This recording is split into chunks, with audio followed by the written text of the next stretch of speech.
साथियों को नमस्कार। 69,000 शिक्षक भर्ती से प्रभावित सभी शिक्षा मित्र साथियों को नमस्कार। साथियों, मैं आपका साथी गुड्डू सिंह बोल रहा हूं। साथियों, जैसा कि मैंने आप सभी को बता रखा था कि देवेश शर्मा क्लेरिफिकेशन को लेकर जो केस है उसकी डेट कभी भी लग सकती है। उसी के परिप्रेक्ष्य में आज 3 अप्रैल को केस लिस्टेड हो गया था, जो कि कल शाम में हुआ है और उसकी 2 बजे से सुनवाई होनी सुनिश्चित है। साथियों, टीम ने अपनी रणनीति के तहत जब 13 मार्च को इस केस की पहली सुनवाई हुई थी, उसी में अपनी आईए 54,821/2024 गुड्डू सिंह नाम से डाल रखी थी, जिस पर आनंद नंदन सर प्रेजेंट हुए थे और उस पर सुनवाई भी हुई थी। लेकिन सुनवाई पूर्ण न होने के कारण दिनांक 1 अप्रैल इसकी डेट लगाई गई थी। लेकिन 1 अप्रैल को माननीय अनिरुद्ध बोस जी के अवकाश पर होने की वजह से ये सुनवाई टल गई थी। सोशल मीडिया में आप लोगों ने बहुत कुछ देखा होगा। कुछ लोग ये कह रहे थे कि 6 माह को केस चला गया, आगे चुनाव के बाद होगा। लेकिन मैंने आपको पूर्व में ही बता दिया था कि केस कभी भी लिस्ट हो सकता है और इस केस की किसी भी दिन सुनवाई हो सकती है। तो साथियों, आज का मैं यही बता रहा हूं, जैसा कि मैंने आप सभी से इतनी बार सहयोग की अपील भी करी और अभी तक मात्र कल शाम तक 184 लोगों ने मात्र सहयोग किया, जिनका सारा नाम, जिले का नाम, सारा डेटा लिखा हुआ रखा है कि जिन जिन लोगों ने सहयोग किया है। मुझे ये समझ नहीं आता है कि टीम के इतनी बार कहने के बावजूद भी आप सब लोग सहयोग करने में इतने निष्क्रिय क्यों हो, जबकि आपको भी पता है ये केस अपने जीवन के लिए कितना इंपॉर्टेंट है। शायद इसके बाद हम लोगों को कभी अध्यापक बनने का कोई अवसर दूर दूर तक नजर नहीं आएगा। अभी भी समय है साथियों। आज दोपहर 12-1 बजे तक आप सभी लोग अपना अमूल्य सहयोग टीम को प्रदान करें, जिससे कि हम अपने कार्य में आगे बढ़ सकें। साथियों, एक बात मैं और आपसे कह रहा हूं कि जो देवेश शर्मा की क्लेरिफिकेशन याचिका है, इससे केवल यह स्पष्ट होगा कि 11 अगस्त वाला जो ऑर्डर आया था वो कब से प्रभावी होगा। पहले की भर्तियों पर लागू होगा, बाद की भर्तियों पर लागू होगा, कब से प्रभावी होगा, केवल ये क्लेरिफिकेशन का केस है, इसके अतिरिक्त कुछ भी नहीं। लेकिन जो अपना case 1097/2023 Guddu Singh versus union of India है, वो भारत का एक केस है जो ये डिसाइड करेगा कि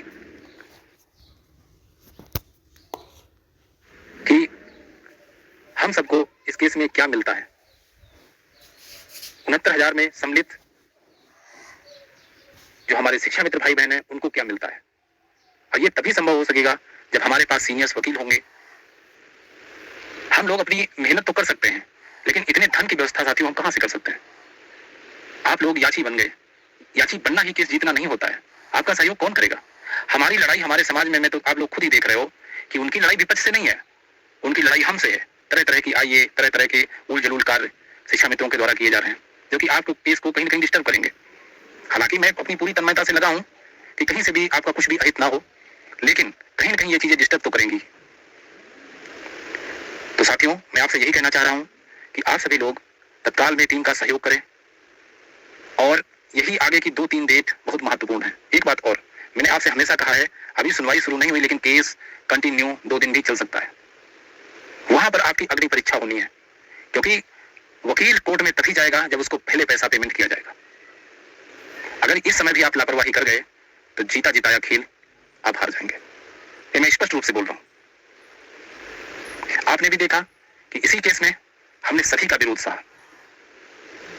सब ने यही कहा कि ये गलत कर रहे हैं, इनका केस एक डेट में खारिज हो जाएगा, ये हो जाएगा, वो हो जाएगा। अपने राज्य के तो छोड़ो, दूसरे राज्यों को तो छोड़ो, अपने राज्य के, अपने खुद के शिक्षा मित्र, बहुत सारी चीजें। लेकिन आज आप उस स्थिति में हो, आज आप पाने की स्थिति में हो। कल का भी आपने छत्तीसगढ़ का ऑर्डर पढ़ा होगा, टीम के द्वारा आपको भेजा गया था, आपने पढ़ा होगा कि वहां पर क्या डिसाइड हुआ है। चयनित बीएड को बाहर करके 6 माह के अंदर डीएलएड के अभ्यर्थियों को नियुक्ति देने की बात उसमें भी कही गई है। अब फैसला आपके हाथ में है कि आप क्या करते हैं, क्योंकि आप ही हमारी ताकत हो। आपके दम पे हमने 5 जनवरी को कपिल सिब्बल जी, मीनाक्षी अरोड़ा जी, आनंद नंदन जी, इन सबको किया है। काफी सारी डेट लग चुकी है, बराबर मैंने बताया 7-8 डेट लग चुकी है इस केस की। कहीं अड़ो घोष, कहीं कोई मैटर, कहीं कोई मैटर, कहीं कोई आइए, कहीं कोई कुछ। आप भी जान सकते हो सुप्रीम कोर्ट का क्या खर्चा होता है। लेकिन इतने कम संसाधन में भी मैं आपके लिए इतना बड़ा कार्य कर रहा हूं। लेकिन ये समय बहुत ही बहुमूल्य है आपके लिए कि इसमें आप कितना अच्छा कर सकते हो। तो मैं यही कहूंगा, आप सब लोग अपनी जिम्मेदारी समझते हुए टीम का तत्काल आज ही 1 बजे तक सहयोग हर हाल में कर दें। साथियों, एक बात और चल रही है, जैसा कि आप सभी के बहुत फोन आते हैं कि एक प्राथमिक शिक्षा मित्र संघ के द्वारा एक आईए डाली गई है। साथियों, उसके बारे में कहने का तो ना तो मुझे इस टाइम समय है ज्यादा, क्योंकि मैं अपने केस में लगा हूं, लेकिन कुछ चीजें मैं आपको जरूर बता रहा हूं। जिसने भी केस को डाला है उसको एक बार को ये सोचना चाहिए, एक बार को ये देखना चाहिए एनईपी 2020 क्या कहती है। एक बार को ये सोचना चाहिए, ये देखना चाहिए, ये पढ़ना चाहिए आरटी एक्ट क्या कहता है। एक बार को ये देखना चाहिए 21A क्या कहता है, तब 142 पर जाएं। दूसरी बात, मामला क्लेरिफिकेशन का है। देवेश शर्मा केस में केवल यह डिसाइड होना है कि यह ऑर्डर कब से प्रभावी होगा, ना किसी का हित ना किसी का अहित। जो भी चीजें हैं वो तो डिसाइड है। बाकी जो एक केस है गुड्डू सिंह नाम का, उसमें ऑलरेडी गवर्नमेंट को, एनसीपी को, स्टेट ऑफ यूपी को ऑलरेडी नोटिस इशू हो चुका है। अब वो क्या सोच के गए हैं, क्या वो उसमें पाना चाह रहे हैं? जैसे मैंने सुना है सोशल मीडिया पर, अभी तक तो मुझे विश्वास नहीं होता था कि इतना जिम्मेदार आदमी ऐसा कदम कैसे उठा सकता है, लेकिन जब मैंने खुद सुना तो जहां तक मैंने ये सुना कि कोर्ट की दलील, जैसे 13 मार्च को जो सुनवाई हुई थी उसमें यह कहा गया कि कोर्ट एक बार को मर्सी की तरफ देखी, बीएड वालों की तरफ, कि भाई ये नौकरी इतने दिन से कर रहे हैं, इनको मत छेड़ा जाए, या इनकी संख्या मांगी गई, लेकिन केस डिसाइड नहीं हुआ ना, ये लोग दलीलों पर चले गए। जबकि आज भी हमको ये ध्यान रखना चाहिए, एनईपी 2020 ये साफ साफ कहती है कि कोई भी बिना टेट पास किए हुए व्यक्ति किसी भी संस्था में शिक्षण कार्य नहीं कर सकता है। लेकिन अब हम क्या बताएं, भाई नेता है, नेता कुछ भी कर सकते हैं। नेताओं का एक समुदाय होता है जो कि जिनका नाम जिलाध्यक्ष के रूप में होता है। वो कहेंगे आग में कूदो तो आग में भी कूद जाएंगे, वो कहेंगे कि पानी में कूद जाओ, वो भी कहेंगे। नाम एक आता है प्रयास, कि हम प्रयास कर रहे हैं। अरे प्रयास होता क्या है? आप समुद्र को सुखाने की कोशिश कर रहे हैं, बाल्टी भर भर के कह दो हम प्रयास कर रहे हैं, वो आपका प्रयास कहा जाएगा? इन सब चीजों में एक राय जो होती है बहुत महत्वपूर्ण होती है। राय भगवान श्री कृष्ण की भी थी, जिन्होंने 5 पांडवों को विजय श्री दिलाई थी।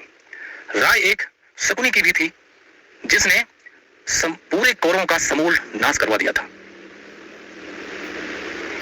और एक बात और महाभारत की मैं आपको यही कहना चाह रहा हूं, जो आपका मूक दर्शक होना, जब मां द्रौपदी की आबरू पर दुर्योधन ने हाथ उठाया तो वहां जितने भी लोग बैठे थे सब मौन ही थे, जबकि वहां पर कोई भी बोल सकता था, गुरु भी बैठे थे, कई सारे लोग बैठे थे, लेकिन क्या रहा? सब चुप रहे। और उन चुप रहने के कारण ही उनका तक समूल नाश हो गया, वो भी तक युद्ध में मारे गए। सारांश में मैं इतना ही बोल सकता हूं, क्योंकि ज्यादा कुछ नहीं बोल सकता। एक बात और बोल सकता हूं, वो भी नाम लेकर के, क्योंकि मैं कभी सच बोलने से नहीं डरता। जैसे कि ये संघ कह रहा है कि शिक्षा मित्रों ने कहा, सबकी राय बनी। किसने राय बनाई? एक पवन कुमार गोलिया और एक जो हमारे एक चैनल वाले हैं, जिनका रोज का शाम का यही काम रहता है कि झूठ को प्रसारित करना। ऐसा तोड़ दिया गया कि एक आईए को कि वहां पर सब कुछ मिल जाएगा, अभी समाजन हमारा बहाल हो जाएगा। अरे महोदय, एक बार को आनंद कुमार यादव जजमेंट पढ़ो, एक बार को एनईपी 2020 पढ़ो, एक बार को आरटी एक्ट पढ़ो, एक बार को ये पढ़ो कि हम कहां पर बैठे हैं, एक बार को ये देखो कि अन्य प्रदेशों में इस टाइम क्या हो रहा है, क्या चल रहा है, तब भी हम आग में कूद रहे हैं।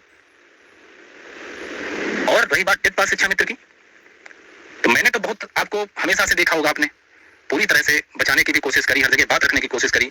जो संघ आपकी संख्या बताने में शासन में परहेज करता हो, जिसने प्रस्ताव को लेकर के इतनी बड़ी हवा बना दी हो, जबकि निदेशालय से बात प्रमुख सचिव बेसिक तक ना पहुंची हो, और आपको लास्ट के घंटों तक आपको यह दिलासा देते रहे ये होने वाला वो होने वाला, तब भी आप नहीं समझ पाए। ऐसे आपका उद्धार होगा? सोचना चाहिए आपको। क्योंकि मैं इसलिए कह रहा हूं कि मुझे नेता और नेतागिरी शब्द से बहुत ही ज्यादा चिढ़ है, और मैं वहां लड़ भी रहा हूं तो वहां अपनी नौकरी के लिए लड़ रहा हूं। इसी संघ के महामंत्री खुल के यूट्यूब पर, उनका वीडियो भी पड़ा होगा, वो क्योंकि उनको बड़ा शौक चढ़ा है यूट्यूब चैनल का, उन्होंने खुल के हमारा विरोध करा था, कोई भी याची ना बने, ये ना बने, वो ना करे, ये ना करे। आज को एक आईए की इतनी हवा बनाए हुए हैं, इतना आम शिक्षा मित्रों को गुमराह किए हुए हैं कि मैं क्या कह सकता हूं। तो ये तो समय है, सब कुछ बताएगा। विनाश काले विपरीत बुद्धि, और जो मैं की राजनीति है कि कहीं ऐसा ना हो, कहीं उसका नाम ना हो जाए, कहीं टेट पास शिक्षा मित्रों को कुछ मिल ना जाए। आज जो टेट पास शिक्षा मित्र आज भी इन जैसे लोगों के पीछे आज पागल बना घूम रहा है, आज मैं फिर बता रहा हूं, ये वहां कुछ इनको नहीं मिलने वाला है। इनको केवल और केवल ये अगर बिगाड़ने पहुंचे तो आपके केस को डिस्टर्ब करने पहुंचे, क्योंकि ये खुद अगर इन्होंने कुछ बात उठाई उल्टी सीधी और डिस्टर्ब हुआ तो आपको जो मिलने वाला कुछ भी काम है, जो कुछ भी आपको मिल सकता है, अगर आप अध्यापक बनने के सपने आज देख रहे थे, जैसे जिस दिशा में अपना केस चल रहा था, केवल अगर कोर्ट को डिस्टर्ब करेंगे तो आपको कुछ नहीं मिलने वाला है। लेकिन बात वही है, कुछ भी होना चाहिए, नेतागिरी चलनी चाहिए। अब आगे राम की इच्छा, क्योंकि जो उसने लिख रखा है उसको कोई मेट नहीं सकता है। इस एक बार को मेरी इन बातों को ध्यान से सुनिएगा, एनईपी 2020 को एक बार पढ़िएगा, और इस संघ के मुखिया को भी मैं कहना चाहता हूं कि इनको भी एक बार को एनईपी 2020 पढ़नी चाहिए। आनंद कुमार यादव जजमेंट पढ़ना चाहिए, आरटी एक्ट पढ़ना चाहिए। किसी एक व्यक्ति के कहने पर आप इतने बड़े समुदाय को अगर आग में कुदाने का काम कर रहे हैं तो मुझे लगता है कि आपसे बड़ा अपराधी शायद कोई नहीं होगा। ये बातें आज आपको तो बुरी लग सकती हैं, लेकिन मैं एक शिक्षा मित्र का एक सच्चा सिपाही होने के नाते मैं खुलकर सच बोलने की हिम्मत रखता हूं। और आज माननीय सुप्रीम कोर्ट में टेट पास शिक्षा मित्र जो कि 69,000 शिक्षक भर्ती में सम्मिलित थे, 40-45 पर उत्तीर्ण थे, उनकी मैं पैरवी कर रहा हूं और उसमें पूरी दमदारी से पैरवी कर रहा हूं। और एक बात मैं आप लोगों को और भी बताना चाह रहा हूं, आईए को सुनने के लिए अगर सिमिलर मैटर नहीं है, आईए को सुनने के लिए कोई कोर्ट बाध्य नहीं होती है। बाकी आपको जो बेवकूफ बना रहे हैं वही वाली कहानी है, अंधेर नगरी चौपट राजा, टके शेर भाजी टके शेर खाजा। आप ये सोचते हो कि ऐसा क्यों नहीं हो रहा है, आखिर हमारा मानदेय नहीं बढ़ा तो क्यों नहीं बढ़ा, हमारे लिए कुछ नहीं हो रहा है तो क्यों नहीं हो रहा है। इसके पीछे जाइएगा, इनके पीछे के दाग देखिएगा, शासन में अधिकारियों से आम शिक्षा मित्र बनकर जाइएगा, इनके बारे में बात पूछिएगा, आपको सब कुछ पता चल जाएगा। ऑडियो बहुत लंबा हो गया है, इसके लिए मैं इतना ही कहूंगा कि आप लोगों को इस पर मनन करने की जरूरत है, समय के हिसाब से चलना चाहिए। गलत रास्ते, एक गलत रास्ता सबका जीवन बर्बाद कर सकता है। जय हिंद।